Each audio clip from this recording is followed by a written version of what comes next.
On this episode of the podcast, I have with me Kendra Rozett McCormick. She is the manager of infrastructure engineering at HealthEdge. We're going to be talking about women in technology. And Kendra's got a really interesting upbringing, and we're going to talk about how that impacted her and her career and kind of what she's seen through her journey. Has a little bit of an atypical background, but great accomplishments. I'm excited to have her on to talk about this. Kendra, thanks for being on the podcast.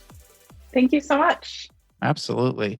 Just to set the context for all the listeners here, give us a little bit of insight in terms of what your role is and what HealthEdge does, and we'll dive in from there. Sure. So HealthEdge is a healthcare software hosting provider. We have several products that we have developed ourselves and sell to our customers and host in our private cloud infrastructure. So I manage the team of about 9 people that manages the infrastructure that serves that product to our customers. Awesome. I guess the topic of the day is talking about women in tech. And I know we wanted to do it in March because obviously this is a relevant time of the month about women's history. Let's kind of start off at the top, right? So in terms of technology, we'll post your LinkedIn in the show notes so people can go look at it. But you have an atypical background. Like you don't come into this with like a technical degree or whatnot. Maybe you could take us back and give us a little bit of an overview of how that started for you. Sure. Yeah. So like you said, I come from an arts background, actually. I have 2 liberal arts degrees, one in global studies with a double minor in anthropology and Latin American studies, and a master's in organizational leadership. I've always sort of had a natural aptitude and interest in technology, but when I was making choices to pursue my education, the most common track was programming. And I knew I did not want to be a programmer. I wanted to do something that interacted with people on a day-to-day basis. I grew up with a father who was a technology leader, and any day I was not in school, I was generally at his office. So I was exposed from a very young age to data centers and software diagrams. One of the first things I learned to read was a computer manual at home. And so being around technology was just something that I grew up doing. I didn't really know any different. So as I went through my education, I pursued those skills. At college, I worked in the student computing group. And then after graduation, I kind of got an entry-level position at an ISP, providing customer service, tech support. And that's where I really got to see how I loved combining those technical interests with my skill in the arts. Communicating, writing, speaking to people, understanding people was something that was always of interest to me. So as I've developed my career, I think I've pursued positions and companies that allowed me to combine those 2 things. But it's not a very common combination. And I think that's where I've drawn a lot of success is not only do I understand technology, I can speak about that technology in a way that people can understand. And that's different. It's interesting. I think there's having hard skills is obviously really important, right? And technology is kind of difficult not to. But I think there is a very important, point to make here where there is a lane for people that can be that go between, translate the technical to the business, which has always been there. But I think it's something that's quite often overlooked. So it's interesting with your liberal arts background, communication skills, obviously all of that's come into play. But when you go back to, you mentioned your father, he was in technology. Obviously, it sounds like an impact was made. When you're looking back, like you're talking about, spending time and obviously being around technology, that early exposure, maybe go into a little bit more detail, like did something pique your interest early on? Was it just, hanging around with your father? You're just kind of, osmosis at that point? I think a little bit of both, but I think primarily I enjoy the problem solving of technology, figuring out problems from many different angles and finding a solution for that, and then communicating that solution. I do think that the combination of arts with technology is kind of the next phase for the industry, for sure. In particular, when we talk about involving women more. So I think one of the things that was very impactful to me as a child being around technology was that there was nobody shying me away from it, right? So technology was it was in the world, and it was something that I could do and I could be comfortable with. And my father encouraged that. I don't think a lot of women have that as they're growing up. They don't have somebody encouraging them to look in those areas. They don't have role models that they can look to and see that women are in technology. There's a space for women in technology. So I think we need more of that. And I think the combination of arts and technology, I think we'll see continue to grow. And that will really open up a lot of doors for women that have backgrounds like mine, that have pursued liberal arts backgrounds, but have practiced technology skills and can now combine those in ways that the industry, particularly engineering, I think, is really going to demand. What area of technology was your father in? For a long time, he was a software guy, software development guy. And then he went into QA. He was vice president of quality assurance for a software company for a long time when I was in like middle school, high school. So I got to see a lot of different areas of technology through him. Interesting.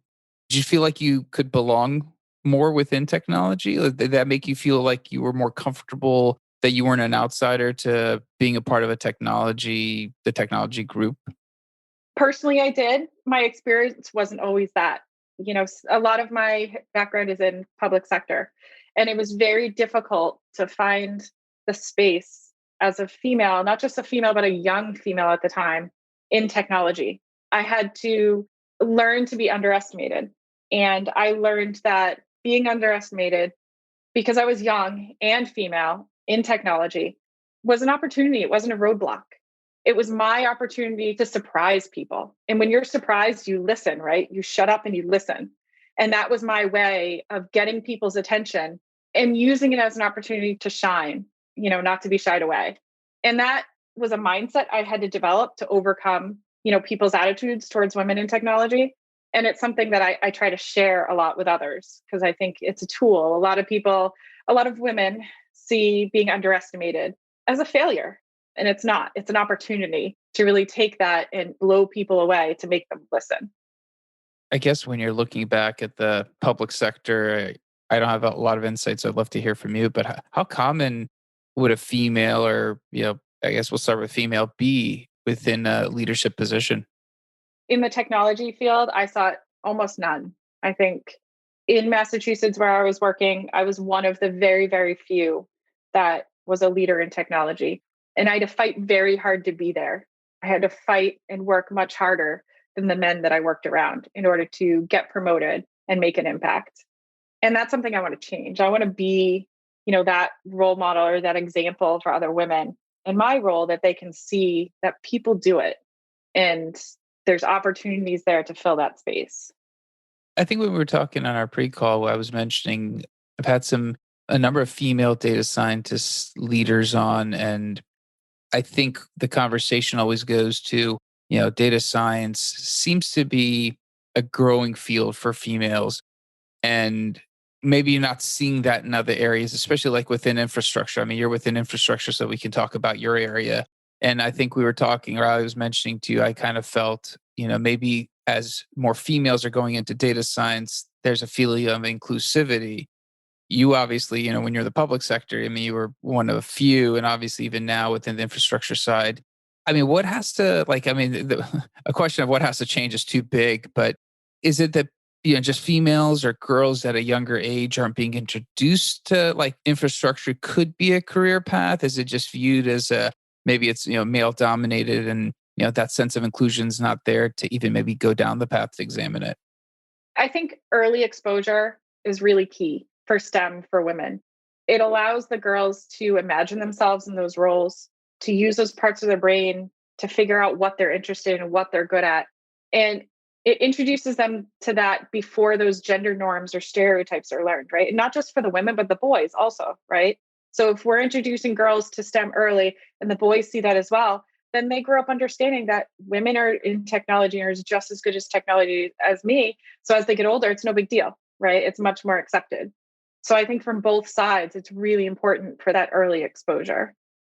And then finding companies that really accept that level of inclusivity. Like one of the reasons why I went to HealthEdge is because their culture really thrives on diversity and inclusivity. I think HealthEdge is a little bit better than average on gender diversity, but they are better than average and they're committed to continuing to be better than average and hiring people for their skills, no matter their gender, no matter their race, no matter their background, really getting to know them as people. And I think as companies like that make those choices become successful, other companies will see that and realize that that's truly a key to their success. Absolutely.